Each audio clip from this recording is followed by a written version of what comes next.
Gracias, ciudadano presidente, compañeras, compañeros diputados, todos los presentes, medios de comunicación, ciudadanos de Tlaxcala, muy buenos días. Con el permiso de la mesa directiva, Asamblea Legislativa, el que suscribe, diputado Jaciel González Herrera, integrante de esta 64ª legislatura, coordinador del Grupo Parlamentario del Partido Verde Ecologista de México, en ejercicio de las facultades que me confieren los artículos 45, 46, fracción primera y 54, fracción segunda de la Constitución Política del Estado Libre y Soberano de Tlaxcala, 9, fracción segunda y 10, apartado A, fracción segunda de la Ley Orgánica del Poder Legislativo del Estado de Tlaxcala, me permito presentar esta soberanía y someto a su consideración la iniciativa con proyecto de decreto por el que se reforma al Código Penal para el Estado Libre y Soberano de Tlaxcala al tenor de la siguiente exposición de motivos. El proceso de rendición de cuentas se entiende como un derecho de los ciudadanos y una obligación de las entidades y de los servidores públicos del orden federal, estatal y municipal y las otras ramas del poder público,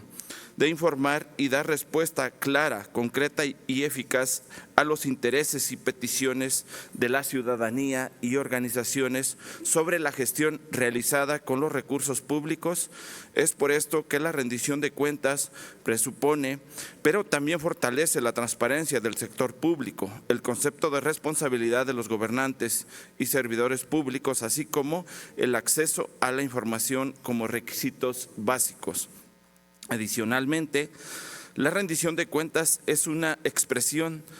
del control social, por cuanto a este último comprende acciones de petición de información y explicaciones, así como la evaluación de la gestión y la incidencia de la ciudadanía para que se ajuste a sus requerimientos, teniendo en cuenta que la rendición de cuentas es un proceso que busca la transparencia de la gestión de la administración pública y la adopción de los principios del buen gobierno, eficiencia, eficacia y transparencia en todas las actuaciones del servidor público. Por lo mismo, se busca que todas y cada una de las actuaciones que realizan los servidores públicos sea lo mayor transparente posible, respetando el marco legal en su actuación y sancionando no solo en el ámbito administrativo de su proceder, sino también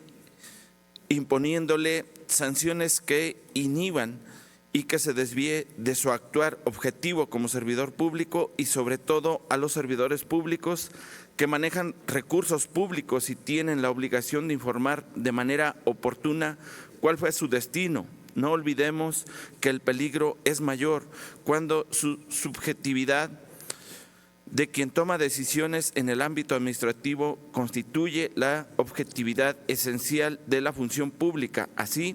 el principio de lesividad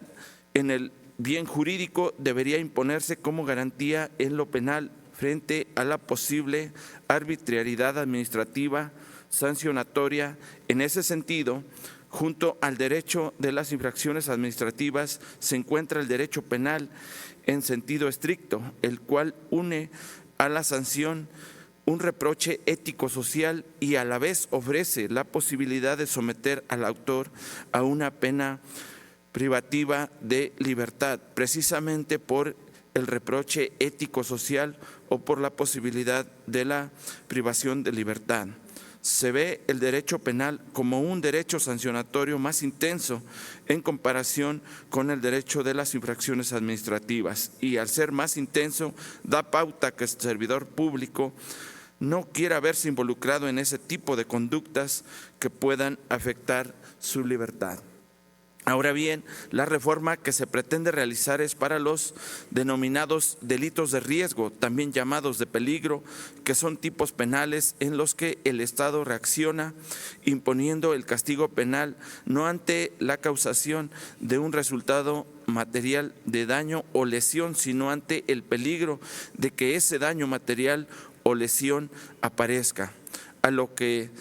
es lo mismo ante la probabilidad o la amenaza de la destrucción o menoscabo de aquello que quiere proteger, es decir, del bien jurídico protegido. Los delitos del peligro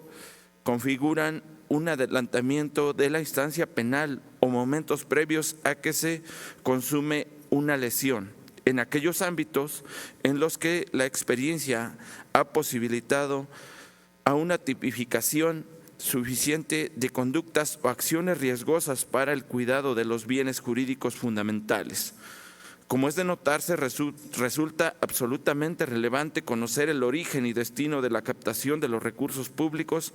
para su posterior identificación, administración y control del mismo, así como la sanción en caso de un desvío de la conducta por quien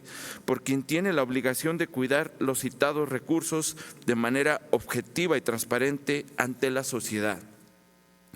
Por los razonamientos anteriormente expuestos, me permito someter a consideración de esta Asamblea Legislativa la presente iniciativa con carácter de proyecto de decreto. Artículo único. Con fundamento en lo dispuesto por los artículos 45, 46, fracción primera y 54, fracción segunda de la Constitución Política del Estado Libre y Soberano Tlaxcala, 9, fracción segunda y 10, apartado A, fracción segunda de la Ley Orgánica del Poder Legislativo del Estado de Tlaxcala, 114 y 118 del Reglamento Interior del Congreso del Estado de Tlaxcala, me permito presentar esta soberanía y someto a su consideración la iniciativa con proyecto de decreto por el que se reforma el párrafo tercero y se adicionan las fracciones séptima y octava al párrafo primero, ambos del artículo 151 del Código Penal para el Estado Libre y Soberano de Tlaxcala, para quedar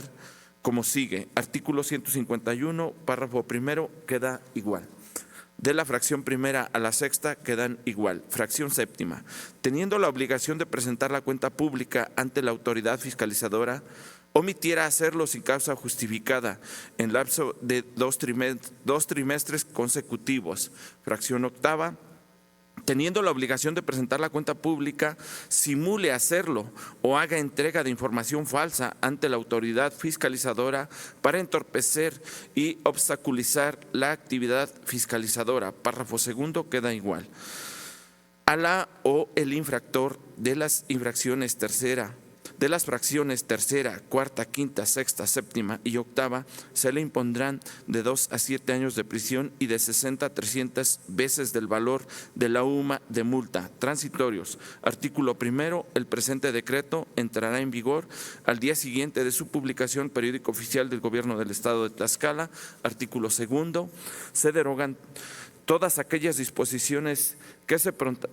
contrapongan al presente decreto al Ejecutivo para que lo sancione y mande publicar, dado en la Sala de Comisiones del Palacio Juárez, recinto oficial del Poder Legislativo del Estado Libre y Soberano de Tlaxcala, en la ciudad de Tlaxcala de Xicoténcatl, a los 22 días del mes de mayo del año 2023.